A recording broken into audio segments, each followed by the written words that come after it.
হ্যাঁ, আমি প্রেগনেন্ট। আমি আবারও মা হতে চলেছি। তোমাদের সবার কাছে লুকিয়েছি আমার বেবি হবে।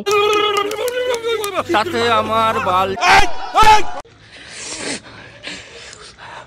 আর খাবি? গত গত করে শুয়োরের মতো গিলবি না।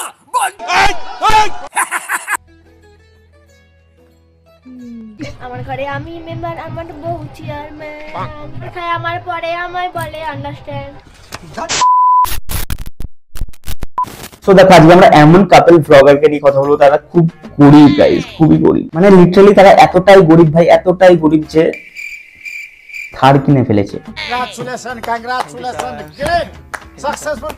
লিটারালি তারা ভাই এতটাই গরিব যে প্রত্যেকদিন বিরিয়ানিও খেতে পারে। আমরা যা টাকা ইনকাম করি আমরা প্রত্যেকদিন বিরিয়ানি খেতে পারবো।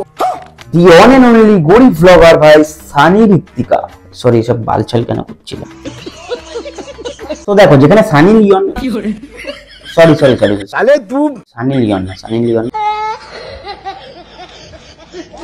তো দেখো সানি শুধু নামেই, আসল ক্যারেক্টার কিন্তু আমাদের ঋত্বিকা বৌদি পালন করছে। কদিন ধরে খুব বমি হচ্ছে, মাথাও ঘুরছে, পেটেও ব্যথা করছে। খাসির মাংস খেলে নাকি ছেলে হয়। প্রেগন্যান্সি কি টেস্ট করে নেগেটিভ বেরো না পজিটিভ বেরোলো। সানি কি আবার বাবা হয়ে গেল না? এত লাইন পড়েছিল আমি কিটটা কিনতেই পারিনি। আরে মুঝে চক্কর আনে লগ গয়া। দেখো বৌদির কাছে কথা হচ্ছে অনেক বাঙালি মেয়েই তো আছে যারা ইনস্টাগ্রামে সে ব্রা পরে ভিডিও বানাচ্ছে। আমার বর নাকি আমার শরীর দেখিয়ে লাখ লাখ টাকা ইনকাম করছে। এখন দেখবে ইনস্টাগ্রাম খুলতে বাঙালি মেয়েরা ব্রা পরে পরে নেচে বেড়াচ্ছে। আমি তো শুধু রেডি হওয়ার ভিডিওটুকুই শেয়ার করি। কিন্তু বৌদি দেখো আমার এখানে একটা কথা আছে। अभी बता दे भाई, अभी बता दे। দেখো কথাটা হচ্ছে এটা যে যারা ব্রা পরে ভিডিও বানাচ্ছে তারা একটু ক্যামেরাটা আগে খুলছে আর তুমি একটু পরে খুলছো, এটার মধ্যে ডিফারেন্স কিন্তু কোথাও নেই। তো দেখো বৌদি আমাদের কিন্তু খুব খেতে ভালোবাসে। ধনে আছে,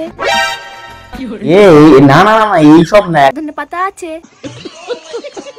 ভাই আমি তো চিকেনের কথা বলছিলাম। বৌদি আমাদের খুব চিকেন খেতে ভালোবাসে।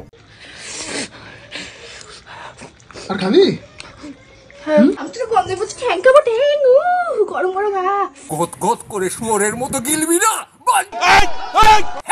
কিন্তু এখানে ভাই একটাই অসুবিধা, বৌদি কিন্তু আমাদের সারাদিন খাই মানে খেয়েই যায়, ঠিক আছে, বাট তাও বৌদির অবস্থাটা ঠিক এরকম।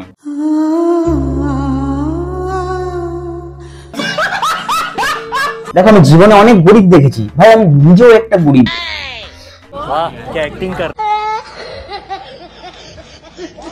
কিন্তু সিরিয়াসলি ভাই আমি এদের মতন গরিব দেখিনি যারা কিনা মাছ ছুঁড়ে ফেলে দেয়। বেচারি এই বৌদিটাকে ভিডিওর জন্য কত কিছুই না সহ্য করতে হয়। ভিডিও বানানোর জন্য বেচারিকে কাঁদতেও হয়, নাচতেও হয়। আমার ঘরে আমি মেম্বার, আমার বউ চেয়ারম্যান। এ ভগবান क्या जुल्म है। আবার নিজেকে প্রেগনেন্টও বলতে হয়। কদিন ধরে খুব বমি হচ্ছে, মাথাও ঘুরছে, পেটেও ব্যথা করছে। জানু কি আবার দিদি হতে চলেছে? আমি কি আবার মা হতে চলেছি? আবার আমি প্রেগনেন্ট। ভাই লিটারালি এদের কন্টেন্টে কিছু থাকুক আর না থাকুক একটা ওয়ার্ড সব সময় থাকবে, যেটা হচ্ছে আমরা খুব গরিব। মিথ্যে সব আমার সুখের সংসার শেষ, সুখের সংসার শেষ। আমরা লিগালি হাজবেন্ড ওয়াইফ না, না হয়েছে আমাদের রেজিস্টার করে বিয়ে, না হয়েছে আমাদের অগ্নিসাক্ষী করে বিয়ে। সত্যি কথা বলতে আমাদের কিন্তু বিয়ে হয়নি। জুতোটা কোথায়? আমার জুতোটা কোথায়? আরে কিছুই না, জুতোটা খুঁজছে একটু বাইরে যাবো তাই। বিকজ কেন বলতো, এইসব আল বাল নাটক দেখার থেকে না একটু বাইরে থেকে ঘুরে আসা অনেক ভালো। আচ্ছা চলো তোমাদেরকে এবার একটু মজার জিনিস দেখাই। আসলে কি বলো, তোদের বিয়ে হয়নি যেটা ওরা বলছে, ঠিক আছে, সত্যি কথা বলতে আমাদের কিন্তু বিয়ে হয়নি। বাট তাও ওরা একসাথে শুতো, একসাথে ঘুমাতো, একসাথে খেত, একসাথে হাগু করতে যেত, একসাথে প্রেগনেন্ট হয়েছে। না প্রেগনেন্টটা কি করে হবে একসাথে? লিটারালি ভাই আমি যেটা বলে ফেললাম যে একসাথে প্রেগনেন্ট হয়েছে, কিন্তু একসাথে প্রেগনেন্ট কি করে হবে?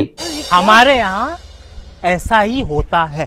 সানি ঋত্বিকার বাচ্চার অন্নপ্রাশন অব্দি হয়ে গেছে, এখন এসে নাকি শুনতে পাচ্ছি ওর শাশুড়ির নাকি স্বাদ হবে। সবাই আমার শাশুড়ির পেট দেখে বলছে আমার শাশুড়ি নাকি বাচ্চা হবে, সেই জন্য আজকে শাশুড়ির স্বাদ দেবো। 4 রকমের মাছ এনেছি, পার্শে, পাবদা, চিংড়ি, মাংস সবকিছু। এ ভগবান क्या जुल्म है।